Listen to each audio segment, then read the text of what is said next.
RNE Audio.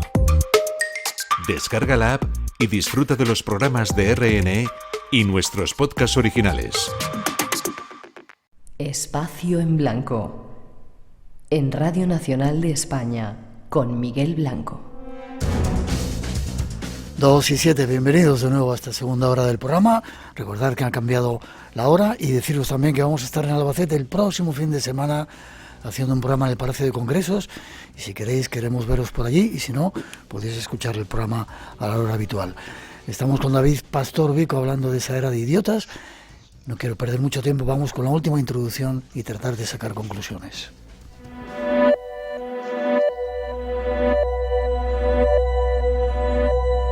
Santiago Bilinkis en el canal TED Talks nos ofrece más datos. Hace un tiempo estaba en un bar.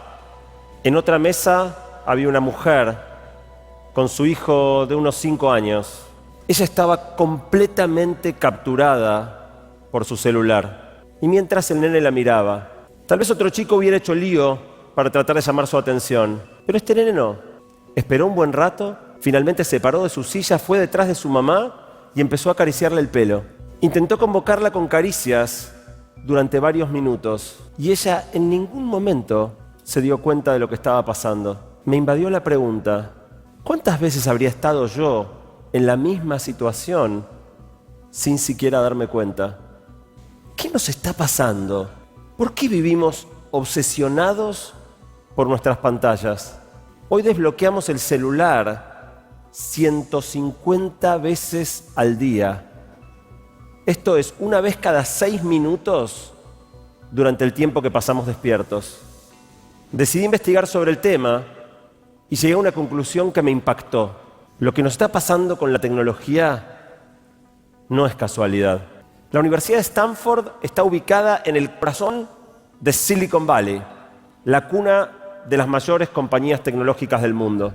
Ahí tiene su sede el Laboratorio de Tecnología Persuasiva, donde investigadores brillantes trabajan, de acuerdo a sus propias palabras, para ver cómo usar las páginas web y las aplicaciones móviles que utilizamos para manipular lo que pensamos y lo que hacemos.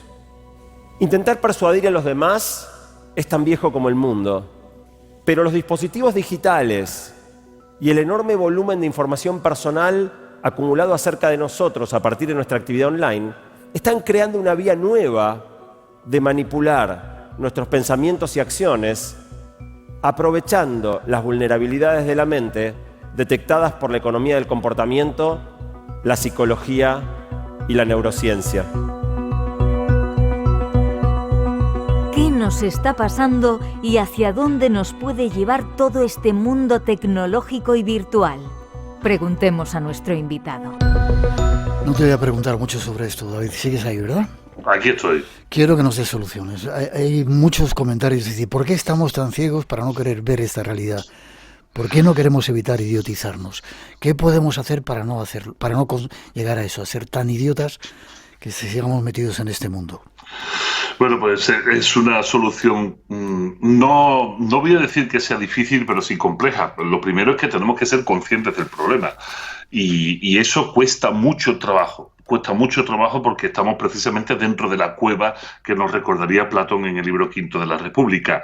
Vivimos dentro de una cueva, estamos viendo espejismos, estamos viendo sombras y no somos capaces de darnos cuenta de que son sombras. Por lo tanto, creemos que el mundo en el que vivimos es verdad. Y por mucho que yo, por ejemplo, diga España es un país seguro, pues no faltará quien diga que no es verdad, que no se lo cree, aunque tengamos todos los datos positivos encima de la mesa y todos los hechos empíricos y constatables. Así que tenemos que salir de la cueva, tenemos que darnos cuenta de esta realidad. Para eso es necesario un ojo crítico y es precisamente lo que no tenemos, y además tenemos que ser capaces de sacar el factor emocional de esta ecuación y que impere el racional. Esto es absolutamente necesario. Sin embargo, estamos tan intoxicados de información que finalmente solo funcionan las emociones y no funciona la razón. Por eso, lo único que hacemos es consumir titulares, consumir Twitter, consumir lo que nos impacta emocionalmente. Una vez que fuésemos conscientes de nuestro problema, ahora la solución es mucho más sencilla. La solución es recordar qué es lo que nos ha permitido sobrevivir durante 300.000 años. Y lo que nos ha permitido sobrevivir es confiar en los demás. Y confiar en los demás significa conocer a los demás. Estamos rodeados de gente, Miguel. Estamos rodeados de gente cuando trabajamos, rodeados de gente cuando vamos en el metro, cuando vamos en el autobús, cuando salimos a la calle, cuando estamos en los colegios dando clases o recibiendo clases. Tenemos que saber cómo se llama la gente que está a nuestro alrededor más inmediato. Es estúpido que vivamos en vecindades donde no conocemos el nombre de nuestros vecinos, porque eso significa que no confiamos en ellos y por tanto nuestros hijos no podrán estar con ellos. Hay un dato duro: no todos nos vamos a librar. Y la esperanza no está en nuestro cambio, sino en dar la posibilidad a nuestros hijos de que no se desarrollen como los idiotas que somos sus padres. Esto es fundamental entenderlo. No esperemos que algo que se ha producido a lo largo de casi 30 años se solucione de un día para otro. No, la estructura está muy bien hecha, la estrategia ha sido muy bien llevada, aunque, como te digo, no es una estrategia manipulada, sino que se ha ido haciendo y enriqueciendo. La esperanza está en nuestros hijos. Quitémosle los teléfonos de encima, busquemos que los gobiernos legislen sobre esto, busquemos una educación mucho más propia del ser humano, que es la educación analógica, y recordemos cosas tan sensatas como nos recordaría Platón hace más de 2.500 años. La forma de ser del alma de 3, 4, 5 y hasta 6 años necesita de juegos. Los de esa edad tienen algunos juegos espontáneos que prácticamente descubren por sí mismos cuando se juntan. Esto lo escribió Platón en Las Leyes. Dejemos que los niños sean niños. El tiempo de los niños es sagrado y nosotros, que ya estamos podridos, vayámonos echando a un lado, pero permitiendo esta solución. La solución, te digo, está en nuestras manos, pero no para nosotros, sino para las próximas generaciones.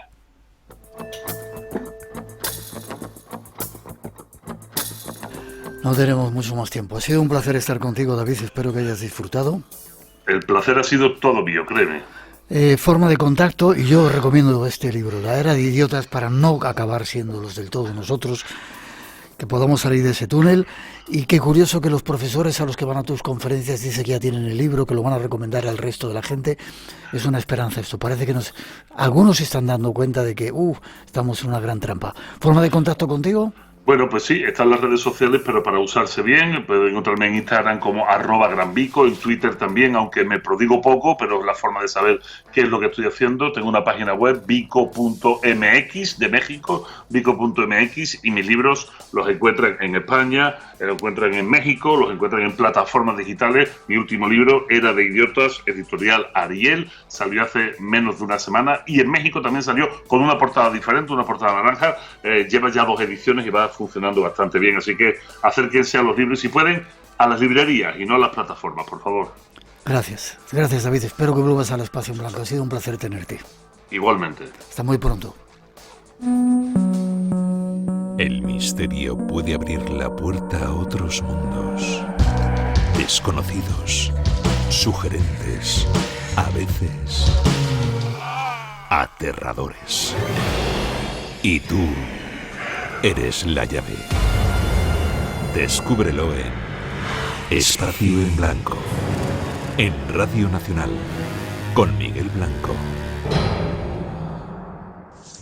Hola Miguel y equipo, les envío un saludo desde acá, desde Caracas, Venezuela. Soy un oyente que tiene muchos años escuchando el programa y me encanta, sinceramente me encanta. Bueno, un saludo a ti y a los oyentes y a los colaboradores.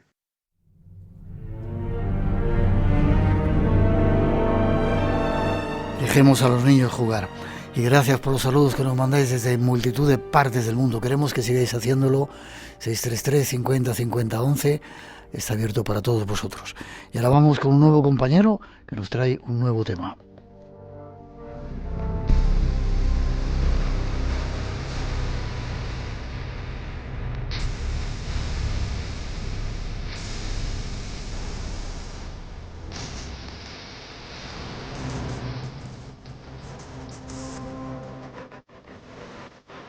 No sé si al final te gustaba o no te gustaba esta música. A mí me encanta, Miguel. Sí. Muy buenas. Vale, buenas noches. Llega nuestro compañero, de nuevo el tiempo de ese nuevo compañero que se ha unido al equipo del Espacio en Blanco, Álvaro Martín, que viene a contarnos cosas de esas que lo hace. Acabas de llegar, me decías, de ver un altar de muertos, no digas dónde.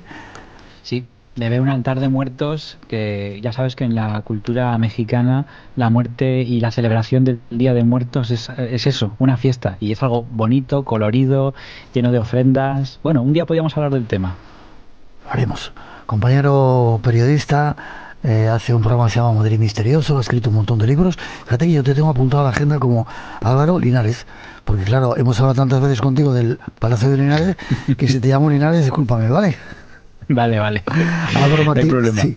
Álvaro Martín, preparaos que esta noche viene a explicarnos algunas cosas que hacen en Oriente y un personaje, una mujer, sorprendente, ya veréis.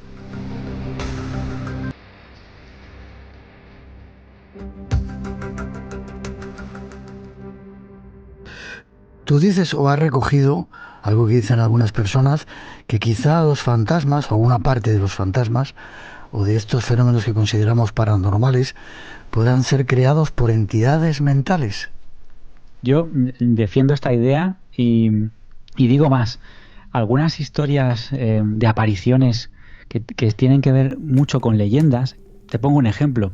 El hombre del saco, la Llorona, la chica de la curva. La chica de la curva, no negando su existencia, porque muchos las han visto, y en México negar la existencia de la Llorona es un delito. Te envían a la cárcel, sí. Totalmente.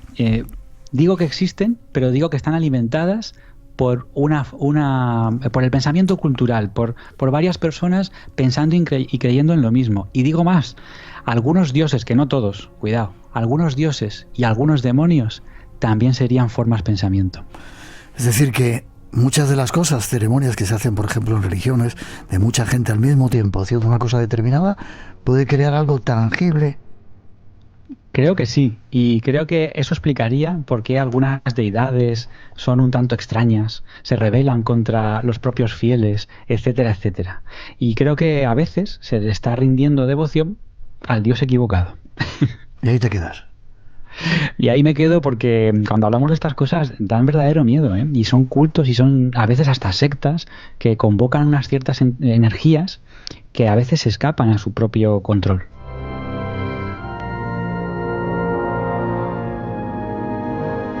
Y quizás ahora podamos entender un poco más todo esto que nos cuenta Álvaro. ¿Nos vamos hasta dónde? ¿Hasta Oriente, quizá? Pues sí, a esa tierra tan llena de misterios que algunos pioneros se han encargado de investigar y de recorrer, sobre todo. Nos vamos al Tíbet, un lugar que muchas veces por hermetismo, a veces por asuntos incluso políticos, pues ha sido un sitio muy cerrado, donde el occidental apenas tenía acceso. Y estaban ocurriendo cosas interesantes que algunas figuras muy reconocidas pues nos han traído a través de sus escritos. En el Tíbet se acuña el término tulpa, que sería una forma de llamar a esas formas pensamiento. Un tulpa para ellos es algo así como un término del budismo tibetano, que haría alusión a una formación, una manifestación mental que empieza siendo eso, y podríamos definirlo, lo más parecido en Occidente sería, y lo voy a decir así, una alucinación, pero, cuidado, en un momento dado, esa alucinación pasa de la mente del practicante, de la mente de la persona que está meditando, a la realidad tangible y visible.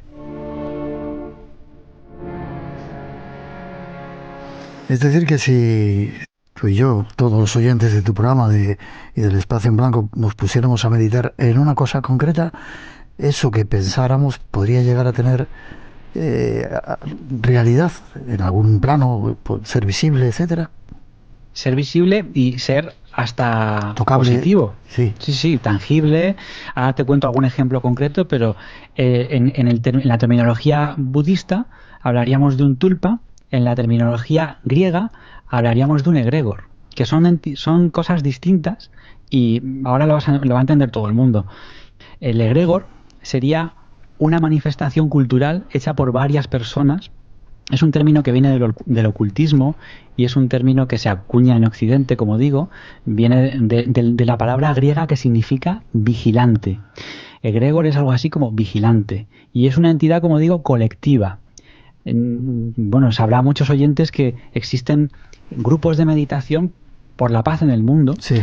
Grupos de meditación para que un evento muy catastrófico no ocurra. Y a veces incluso parece que pueden llegar a influir en el mundo, muchas personas concentradas en lo mismo, ¿no? Pues de la misma manera se podría crear una entidad. A esta entidad grupal pues la llamaríamos egregor. ¿Y la diferencia, Álvaro, con los tulpas? El tulpa lo puede crear una sola persona y suele ser algo más individual. Sale de la mente de esa persona, es totalmente inventado, por eso se asimila con la palabra alucinación, una palabra que a mí no me gusta, pero para que la gente lo pueda entender, porque viene de la cabeza.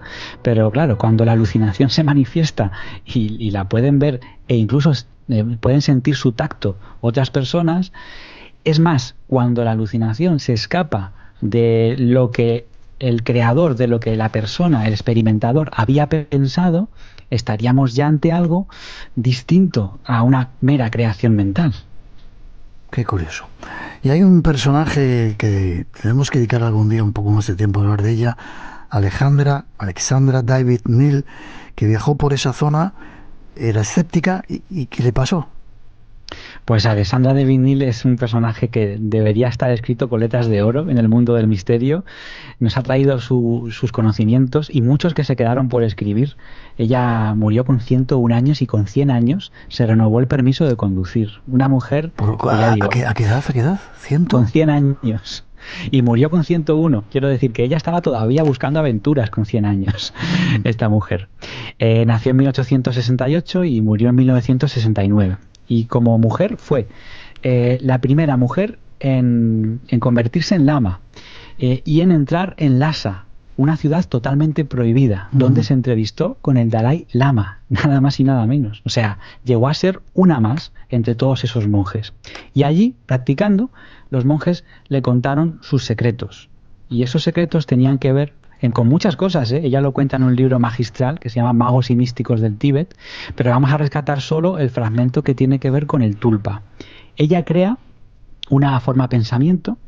Ella dice que, vamos, ella era el terror de las mesas de espiritismo. Ella era una persona muy escéptica y tiene todavía más valor su testimonio porque, no creyendo mucho en estas cosas, cuenta lo que vivió. Y ella dice así: en cuanto a la posibilidad de crear y de animar un fantasma, no puedo ponerlo en duda. Incrédula de ordinario, quise ensayar la experiencia yo misma y para no dejarme influir por las formas impresionantes de las deidades lamaístas, escogí un personaje insignificante, un lama bajo, rechoncho y un tipo inocente y jovial. Muy bien, pues ella crea esa entidad. Espera, se pone a meditar y... Eso es, se pone a meditar, hace sus prácticas y por fin hay amigos suyos, su criado, que pasan por la choza, por la casa en la que ella vivía y ven a ese monje, bajito, regordete, y dicen: ¿quién es? Si no lo conocemos y aquí nos conocemos todos. Bueno, pues esa es la entidad que yo he creado. Pero es que hay más, Miguel. Es que pasado el tiempo, ella entabla una relación con esa entidad. Normalmente, el que crea un tulpa tiene control sobre esa creación. Pero cuando le das mucha energía, cuando meditas mucho sobre él, puede llegar a volverse completamente autónomo. Eso es lo que le pasó a Alexandra David Neal, que su tulpa bajito, rechoncho y afable se volvió cada vez más delgadito y con los rasgos cada vez más, vamos a decir, desconcertantes, incluso atemorizantes. O sea, se empezó a volver malo e independiente. Como los gremlins, ¿no? Que si le daban de beber o agua por la noche cambiaban, ¿no? Algo parecido. Totalmente. O sea, empezó a alimentarse de la energía que le rodeaba y hubo personas a su alrededor, incluida la Alexandra David Neal, que llegan a notar como si una capa los rozara por la espalda al tiempo que están viendo a ese lama que nunca ha existido, que lo han manifestado ellos. Es decir, como si tuviera consistencia incluso física. Totalmente, sus pasos, su manto que los roza. Bueno, pues esto se le va de las manos tanto que tiene que llamar a otros lamas para juntos, esta vez sí, una cosa que había hecho ella sola, esta vez juntos, varios, y durante días concentrarse en disolver ese tulpa. Y lo cuenta en el libro con total naturalidad. ¿Y lo consiguieron? Sí, al final lo disolvieron y se quedó en una anécdota que ella cuenta en sus diarios de viaje, pero por un momento se les había ido de las manos un experimento y resultó en un fantasma que si no llegan a disolverlo, hubiera vagado a sus anchas por ahí, vete tú a saber haciendo qué cosas. Qué curioso. Magos y místicos del Tíbet se llama la obra de Alexandra David Neal. Fíjate que si extrapolamos todo esto, qué curioso o lo que podrán estar haciendo tanto de egregores como de tulpas, mentes poderosas de crearnos imágenes que lleguemos a creernos, que lleguen a influir incluso en nuestra vida, ¿eh? Yo pienso que lo hacen, no nos enteramos de nada, y esto se está haciendo en ciertos círculos, no quiero ponerme conspiranoico, pero pienso que sí, que lo pueden llegar a hacer, porque fíjate qué curioso, mucha gente que está muy arriba y que son muy poderosos, les interesa muchísimo todo el tema del esoterismo, tienen tiempo y dinero para estudiarlo, y así se rodean de los mejores magos y brujos y hechiceros. Y ellos saben de la existencia de estos egregores y de esos tulpas. Es más, el dinero es un egregor. Fíjate si te digo esto, el dinero es un egregor, por ejemplo, y las sensaciones, la paz, en fin, todo esto son egregores también, no siempre tienen que tener una forma concreta, sino que a veces son conceptos sobre los que hemos puesto, digamos, mucho empeño como sociedad, y al final se materializan de una forma o de otra. Ya, el ejemplo del dinero es un pedacito de papel que no tiene ni siquiera respaldo del oro en la actualidad, pero todos le damos valor y por eso lo tiene. Totalmente. Claro. Y hay un concepto, y también hay un concepto sobre el valor del dinero que es muy diferente en un lugar y en otro, el valor de las diferentes monedas, etcétera, etcétera. Y estas personas, los poderosos, manejan también este tipo de conceptos. Y además hacen sus rituales en momentos muy concretos del año, que tienen que ver con las lunas, con los equinoccios. Ellos saben de esto. Y bueno, pues lo utilizan para su bien. Lo mismo que el éxito. Pues el éxito puede ser un egregor también al que se puede convocar de alguna forma, ¿no? Me dejas con la boca.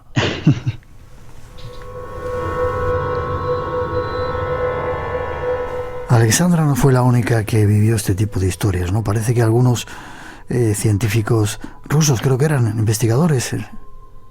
Sí, también se metieron en este tema. Hay un libro firmado por Evans que se llama El enigma de las entidades, muy interesante, El enigma de las entidades, aquí damos bibliografía también para rescatarlo, que habla de un caso muy concreto. No hay muchos ejemplos que se puedan documentar, por supuesto, un día podemos hablar de un clásico del misterio que es el fantasma Philip. Ya hubo una reunión de interesados en la materia que se juntaron para crear un fantasma y luego convocarlo a través de la Ouija con una biografía completamente inventada. Pero eso es para otro tema. Vale. En este caso los rusos nos lo cuenta Nicolás Manotov, que es un investigador de la Hermandad del Sol Naciente, un grupo de investigación de las ciencias ocultas ruso, que dice que en diciembre de 1912 pues convocaron... invitaron, mejor dicho, a un lama tibetano para que les diera una especie de taller, de charla, y le preguntaron sobre las formas pensamiento. El lama les dijo, sí, existen, nosotros sabemos cómo hacerlo, y si queréis podemos hacer aquí un pequeño ejercicio que os va a convencer de su existencia. Bien, pues se pusieron a hacer un juego en el que dijo el lama, vais a pensar en el personaje del gato con botas.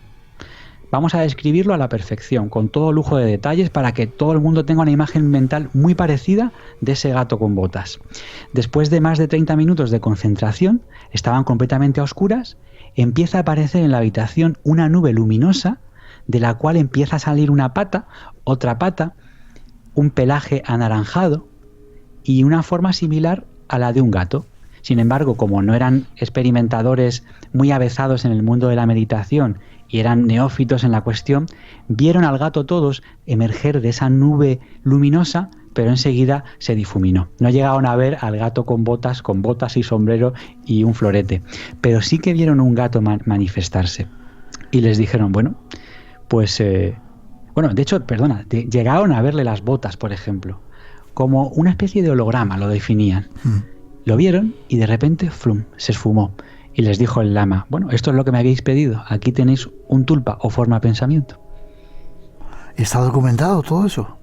Sí, esto está documentado y como te digo, está en este libro que se menciona, en el enigma de las entidades, se menciona diferentes tipos de entidades más allá de lo que hemos convenido en llamar fantasmas. Y es un caso que, aunque sea antiguo, está, bueno, ligeramente documentado, quiero decir, es una reseña prácticamente, pero en algunas revistas y publicaciones de parapsicología. Qué curioso, si lo hacían a principios del siglo pasado, ¿qué no estarán haciendo ahora en esos laboratorios secretos o los poderosos, como tú decías, eh? Totalmente, y se experimenta con esto, y me consta que hay grupos, bueno, pues más amateur, digamos, que lo intentan, y hay una verdadera comunidad en Internet de lo que se llaman tulpamantes. Los tulpamantes, como los nigromantes, pues estos son los creadores de tulpas y los que hacen magia con los tulpas. Este es un concepto, el concepto de tulpa o egregor, que ya hemos dicho que son diferentes, pero bueno, son muy parecidos. Tienen que ver también con una corriente de la magia que se llama la magia del caos. Existen personas que básicamente crean una especie de deidad a través de los pensamientos, incluso una comunidad cerrada que crea esa deidad, y a esa deidad, una vez ya saben está manifestada, le empiezan a pedir cosas, a hacer ofrendas, etcétera, etcétera. Otro ejemplo que podría dar para hablar muchísimo, la Santa Muerte. Quizá lo dejamos para otro día, ¿vale? Eso es tremendo también. Sí, pues como digo, esto se hace y muchas personas en Internet están interesadísimas en dar consejos, hay foros, etcétera, de cómo intentar crear un tulpa. Muchas personas fracasan y no lo consiguen. Y tampoco hay que obsesionarse con estas cosas ni hacerlo al libre albedrío. Pero que sepas, Miguel, que está a la orden del día y gracias a Internet, pues muchas personas buscan interacción y ayuda en las redes.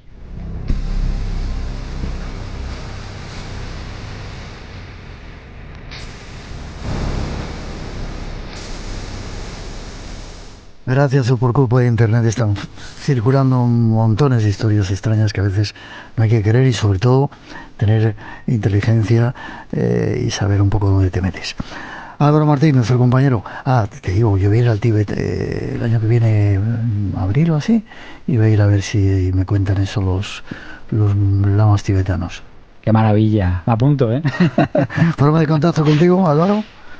Pues nada, buscando Álvaro Martín en las redes me van a encontrar, y a través del programa que tengo de Madrid Misterioso también es muy fácil encontrarme, así que si buscan me encontrarán. Si piensan en mí, aparezco. Qué bien, qué bonito eso.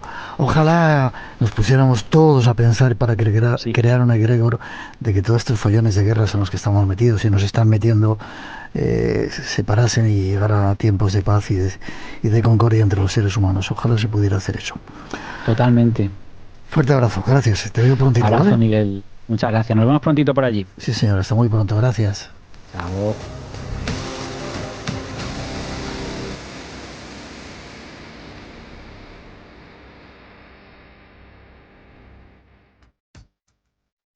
Radio Nacional de España.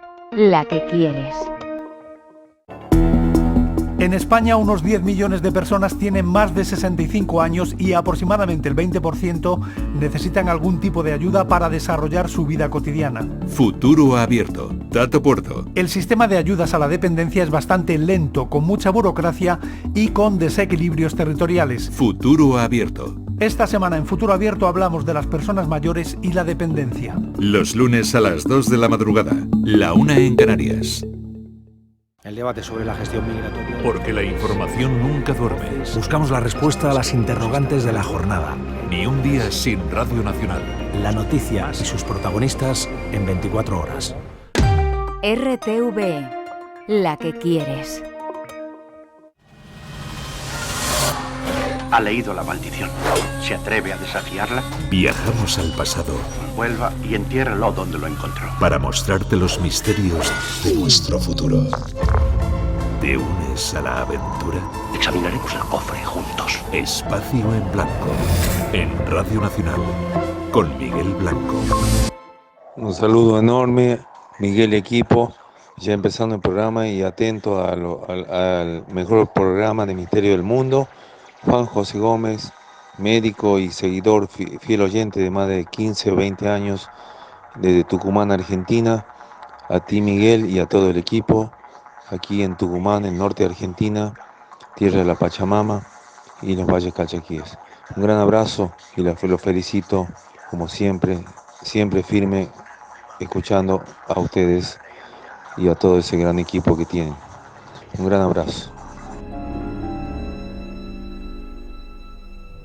2:37, 1:37 en las Islas Canarias. Después de esos saludos, vamos con un nuevo compañero que nos va a contar una historia muy extraña, ya veréis.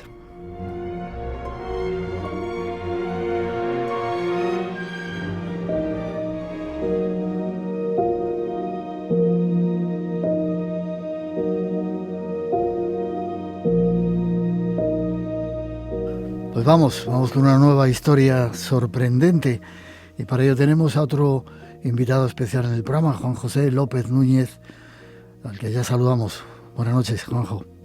Hola, Miguel, muy buenas noches. Qué bien que me digas eso de que eres un oyente de hace mucho tiempo también, ¿eh? Hombre, todo amante de misterio que se precie tiene que decirlo, tiene que sentirlo y tiene que ser así. Como me alegra.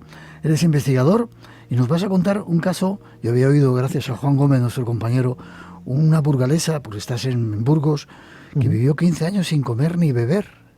¿Qué me dices? Sí, es un caso sorprendente a todas luces precisamente por eso, ¿no? Porque ya con ese titular que has dado, cualquiera de nuestros oyentes dirá, eso es imposible. Imposible. Y así es como empecé yo una investigación que me llevó nada más y nada menos que 3 años, única y exclusivamente este caso, y todavía muchas noches sigo diciendo, es imposible, sí, pero ahí está el caso de Amalia Baranda.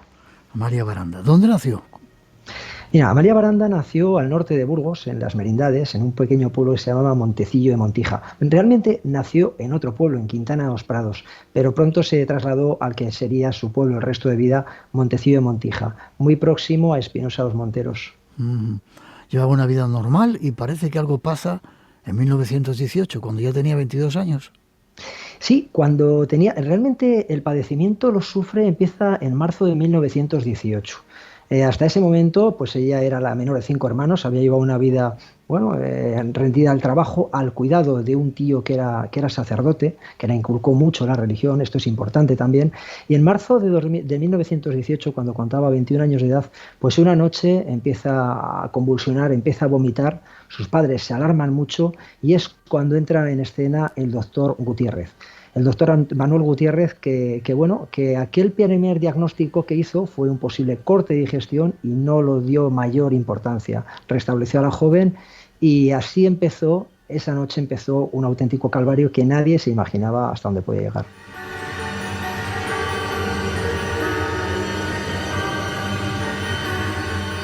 ¿Cómo es ese calvario? ¿Qué le ocurre y por qué le ocurre eso? ¿Pasó algo cuando tenía 21 o 22 años? ¿Ella quería haberse dedicado al mundo religioso? Sí, hay una pequeña disputa familiar. Esta joven, como decíamos, estaba muy, muy vinculada a la religión, pero claro, sus padres, como casi en todos los cuentos, sus padres se ven contrariados cuando hay un joven de la zona, con muchos posibles económicos, hay que decir, que pues ofrece casarse con ella. Los padres ven en ello una muy buena oportunidad, sin embargo Amalia dice que no, que ella quiere ingresar en un convento, ella quiere ser religiosa y entra en lo que nunca, en una disputa tremenda padres e hija, y hay quienes dicen que quizás ese fue el detonante, pero la verdad es que yo y médicos, porque hay que decir que esta investigación, como casi todas las que hago, yo me vi amparado por 2 doctoras, por una psicóloga, por un doctor en farmacia, y los médicos, por ejemplo, decían que esto no podía ser desencadenante de lo que luego vamos a ver. Fue algo casual, pero realmente Amalia tenía una enfermedad. Ella no quería beber ni siquiera agua, y la simple visión de la comida la revolvía el cuerpo. Qué curioso. Sí, pero es que ya no es que no quisiera, que es que aquí entramos en lo primero realmente desconcertante. Un año después de ese primer brote, en marzo del 18, Amalia ha estado empeorando. Esas convulsiones cada vez son más continuas hasta el punto que cuando ella come o bebe algo se pone literalmente a morir. Hay veces que temen incluso por su vida. Y ya sería un año después, en junio del 19, cuando ingresa en el hospital de Bilbao. Ahí está 46 días ingresada y lo que hacen a Amalia es una laparotomía. Hoy para ver nuestro estómago nos hacen una laparoscopia, nos meten una camarita, dicho de una forma muy burda, para ver nuestro aparato digestivo. En aquellos años la medicina era mucho más agresiva, tenía más riesgos y lo que hacían era, pues bueno, dicho rápido, abrir el estómago y ver lo que había dentro. Cuando allí en Bilbao vieron lo que contenía ese aparato digestivo, se quedaron helados. Sufría una perigastritis adhesiva, una enfermedad mortal por necesidad, porque efectivamente era imposible que en ese aparato digestivo entrara líquido o alimento alguno. Estaba lleno de úlceras y entonces pues volvió a su pueblo, a Montecillo de Montijá, con las fatales noticias de que, bueno, Amalia tenía que morir en breve.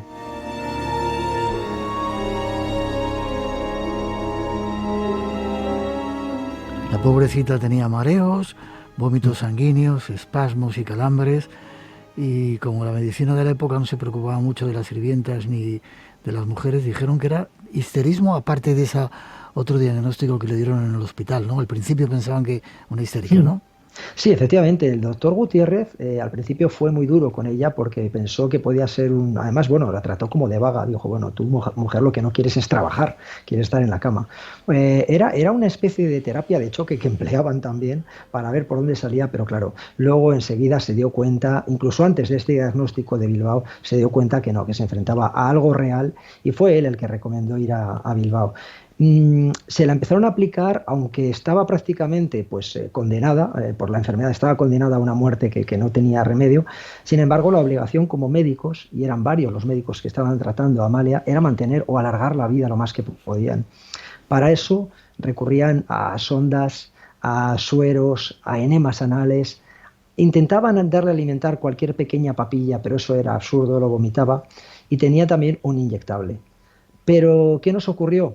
Cuando ya otro año, en el 1920, ya llevaba 2 años, los médicos no entendían, es que seguía viva con una ingesta que era más baja que el consumo energético y basal de ese cuerpo. A los médicos no les salían las cuentas, decían, bueno, está bien que es una mujer encamada, pero es que no ingiere nada. Y sin embargo, su corazón sigue latiendo y es más, ella sigue con los sentidos muy, muy, muy despiertos. Tenía un oído perfecto, tenía una memoria prodigiosa y entonces ya, pues como digo, 2 años de enfermedad después deciden llevarla a otro nuevo hospital, en este caso a Madrid, donde está 60 días ingresada, 60 días, y ahí le hacen otra nueva laparotomía por ver si se han equivocado en este primer diagnóstico, porque es imposible vivir tanto tiempo sin comer, y por otro lado es imposible comer o beber con ese diagnóstico. Y efectivamente, confirman que Amalia sufre una perigastritis adhesiva.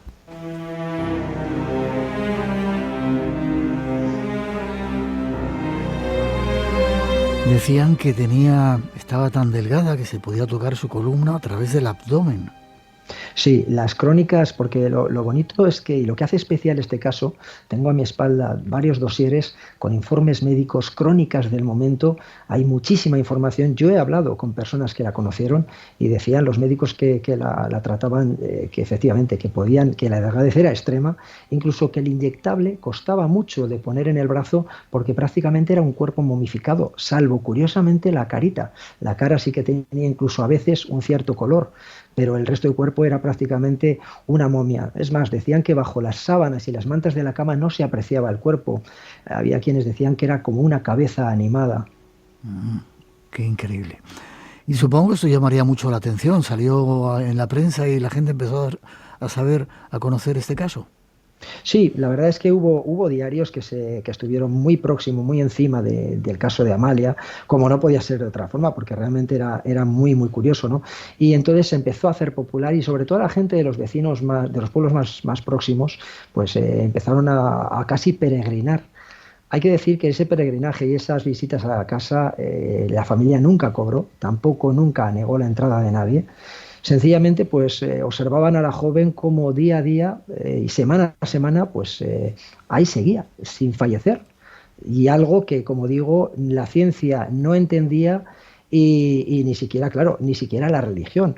Los curas el propio sacerdote del pueblo trataba de ver en ello un milagro, pero él confesaba a sus más próximos que realmente había cosas que no sabía si estaban en manos de Dios, sobre todo porque el sufrimiento que estaba teniendo Amalia era tremendo, era terrorífico.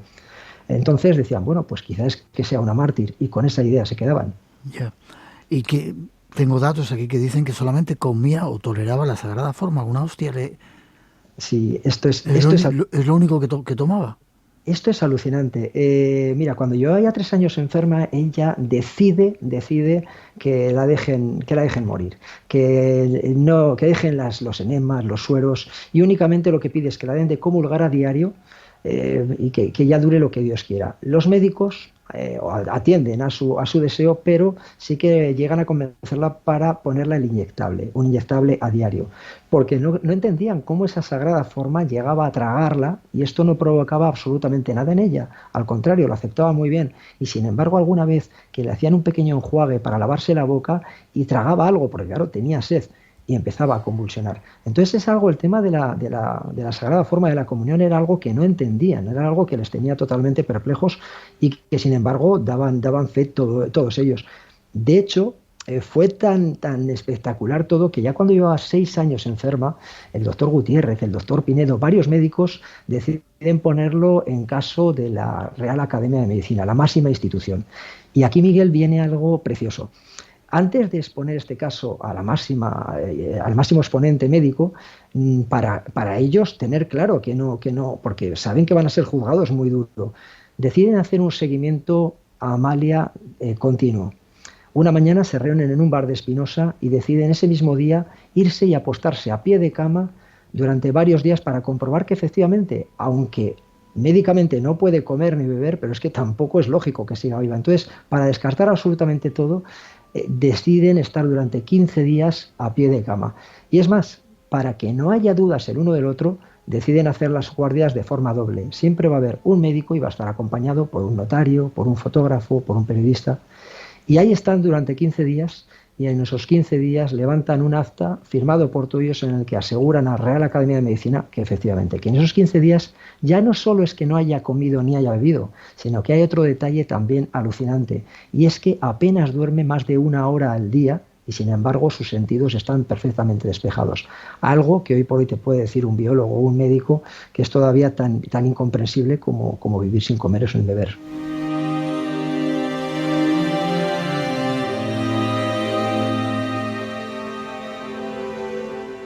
Le hicieron multitud de otras pruebas y no se pudo saber la causa o qué es lo que tenía, ¿no?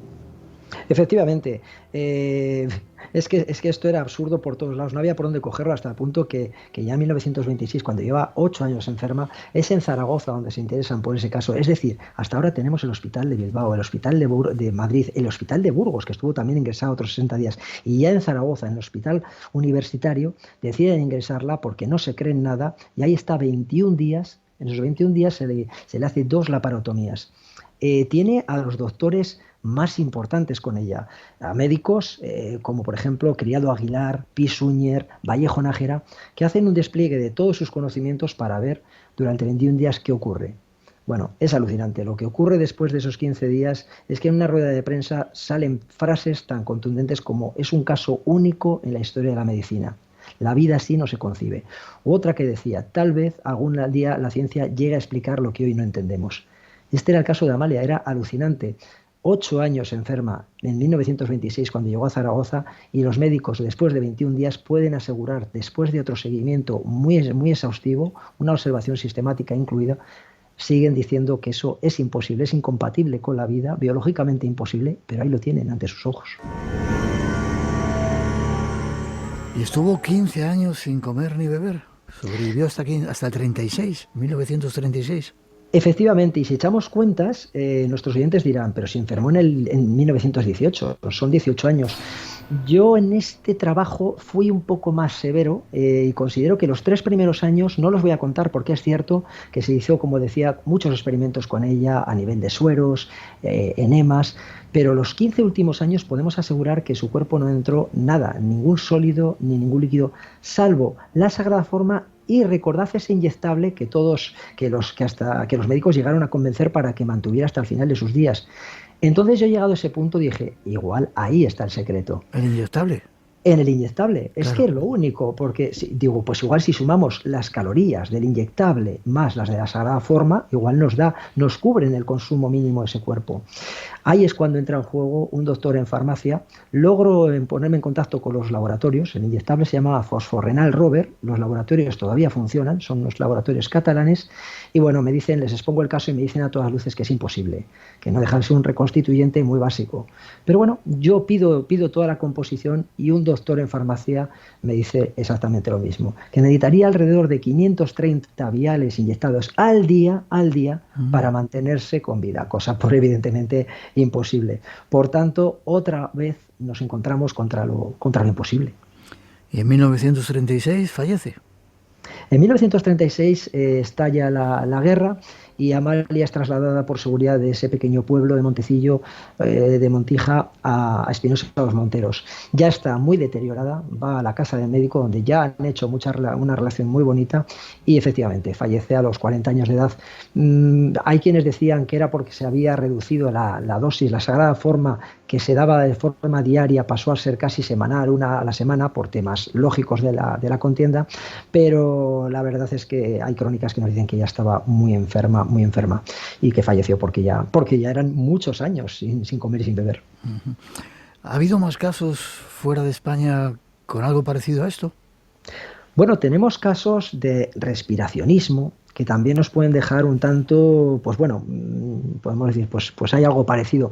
Tan estudiado tenemos incluso en España algún caso, ¿eh? Es verdad que hay que decir, hay una mujer, Benita Lafuente, si no recuerdo mal, la llamada la enferma de Villacienzo, pero hay muchas. He encontrado algún otro caso, pero el caso de Amalia es único porque tenemos muchísima información y luego porque, por ejemplo, en el caso de Benita, que te digo, es una mujer que estaba prácticamente, decían que estaba muerta, o sea, no hacía ningún movimiento, no respondía a ningún estímulo, solamente su corazón latía y respiraba, pero nada más. Pero es que Amalia tenía un grado de inteligencia, de avidez terrible, fuera de toda norma. Hablaba con la gente que estaba a su alrededor, contestaba preguntas. Sí. Además, hay pasajes alucinantes, como por ejemplo, una ocasión fueron dos hermanas a visitarla y de las miles de personas que iban a visitarla, las llamó por el nombre cuando estaban a pie de cama y dijo, hombre, ¿qué tal estás? Porque el año pasado sé que no viniste, la dijo a una de las hermanas, porque me dijeron que estabas mala, o sea, era sorprendente. Pero fíjate, es que hay muchos detalles que después han ido apareciendo, porque la de la Sagrada Forma, el tema de la Sagrada Forma que comulgara, y aquí es cuando me va a poner una vez más la piel de gallina, tuve la gran suerte de conocer a la hija del doctor Pinedo, uno de los médicos que siguió de cerca a Amalia.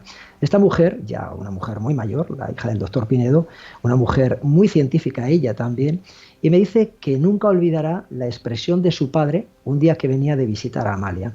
Dice que se sentó en la mesa de la cocina, puso la cabeza entre las manos y él, un científico, dijo, si esto no es un milagro, ¿qué es? Claro, se arremolinaron alrededor del padre, dijeron, ¿pero qué ha pasado? Porque ya más que esto. Y les contó lo que había pasado esa tarde. Esa tarde iba a comulgar a Amalia como cualquier otro día. Ella tenía a pie de cama un pequeño altar y el cura iba todos los días a ofrecerle la misa y el viático. Habían acordado con el cura, sin que ella supiera absolutamente nada, ese día darle una Sagrada Forma sin consagrar. La consagración no es más que un hecho, un movimiento de la mano, es un gesto. La estructura de la Sagrada Forma de la hostia no varía en absoluto. Ella ignoraba ese detalle, pues cuando esa Sagrada Forma entró en la boca de Amalia, empezó a convulsionar y estuvo a punto de fallecer. Entonces, ante esto sí que nos queda repetir esa frase del doctor Pinedo, y si esto no es un milagro, ¿qué es?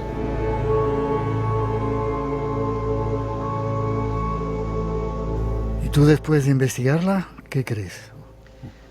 Pues mira, yo todavía, como te decía, hay muchos días, y esta noche me pasará cuando vuelvo a recordar este caso tan de cerca, o a abrir los dosieres, digo, me he tenido que dejar algo, y sin embargo, por más que reflexivo, yo estoy convencido que estamos ante lo imposible. ¿Un milagro? No lo sé. A mí un día, cuando presenté mi primer libro y hablaba de este caso, en una charla que di, había un sacerdote y él me hizo esa pregunta. Yo dije que los milagros pues no los entendía como tal. Y él, claro, él evidentemente defendió su parte. Y yo me acordé de una cita que me encanta, no sé de quién es, que dice que nuestro conocimiento es aproximadamente el 20% de lo que algún día deberemos de conocer. Entre tanto, utilizaremos a nuestros dioses para solucionar nuestra ignorancia. Yo creo que va por ahí. Creo que estamos ante un caso de los que a mí me gusta llamar inexplicado, no inexplicable, pero desde luego, como dijeron los médicos hace 100 años, nosotros seguimos hoy por hoy sin dar respuesta a un caso para mí único. Uh-huh. Y sin embargo, hoy en día todavía en Montecillo recuerdan a esa mujer que dicen que vivía del aire. ¿La Iglesia está haciendo algo para convertirla en beata, como ha ocurrido en otros casos? No, fíjate, esta mujer tuvo la fatalidad de fallecer en un momento que teníamos otras preopraciones, había otras preocupaciones en este país, la guerra, y entonces es una pena porque quedó prácticamente en el olvido hasta el punto que fue enterrada en un ataúd, una tumbita de tercera clase, porque la familia se había agotado todos los recursos, y fue años después cuando ese cuerpo fue trasladado al panteón de la familia del médico, porque habían hecho un vínculo muy bonito con esa familia, y aquí viene algo precioso. Porque fíjate, todavía a día de hoy en el pueblo hay quienes sostienen, a mí me decían, dicen, es que alguien que en vida fue tan especial, yo estoy seguro que ese fue un cuerpo incorrupto. Ese seguro que es un cuerpo incorrupto de a día de hoy. Cuando descubrí que ese cuerpo había sido trasladado de un sitio a otro, pues busqué información y efectivamente encontré la fecha, incluso encontré a una de las testigos que estuvo allí viendo esa exhumación del cuerpo. ¿Y cómo estaba? Pues ella me dijo que fue muy duro cuando sacaron los restos, los huesos de su tía. Entonces ya dije, bueno, pues era un cuerpo corrupto. Dice, y continúa la mujer diciéndome, pero lo más duro de todo fue cuando llegamos a la cabecita y la cabecita estaba igual que el día que la enterramos, hasta con color en la piel. ¿Cómo te quedas, Miguel? Wow, los pelos de punta.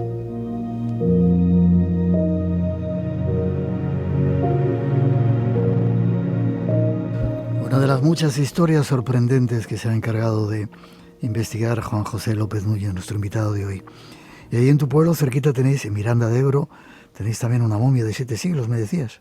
Sí, tenemos la momia, el venerado Chantre de Calahorra, Pascual Martínez. Otro sitio, otro rincón bonito de ver y con una historia también realmente, una leyenda y luego una historia muy muy bonita que los mirandeses pues desde luego respetamos y queremos mucho. Ya nos lo contarás en otra ocasión, ¿vale? Eso está hecho. Como siempre, un placer. Forma de contacto contigo si quieren saber más. ¿Y se podía ir a ver la tumba de Amalia Baranda? Sí. Lo que pasa es que no es fácil de encontrar, como digo, está en el panteón de la familia del doctor Gutiérrez, Panteón Gutiérrez, pero bueno, sí, se puede visitar. Yo te puedo confesar que cuando acabé mi primer libro, fui allí, dejé una flor y te puedo jurar que se me cayeron unas lágrimas pensando lo duro que había sido yo con Amalia, porque dudé todo en un principio y sin embargo como la debía por lo menos un lo siento a esta mujer. Así que se puede visitar en el cementerio de Espinsols Monteros la tumba de Amalia Baranda. Tú sabes dónde está la tumba, ¿no? Yo sé dónde está, hay alguna foto en mi libro y los vecinos de Espinosa también la conocen porque incluso la llaman la Santa de Montecillo y es una persona allí muy querida y respetada. Ya sabes lo que te va a tocar, ¿te imaginas? Será un placer, por supuesto, será un placer, Miguel. Un abrazo fuerte y antes de nada, forma de contacto contigo. Mira, pues en las redes sociales lo que más manejo es Facebook, sencillamente mi nombre, Juan José López, o en mi correo, burgosmisterioso@gmail.com. Un placer, que se repita muchas veces y espero que sigas disfrutando del Espacio en Blanco, que disfrutemos juntos del Espacio en Blanco, muchos años más. Que así sea. Muchas gracias, Miguel. Fuerte abrazo, hasta pronto. Un fuerte abrazo. Tiempo justo para dejaros con las noticias de las 3, las 2 en las Islas Canarias y regresamos. No os vayáis.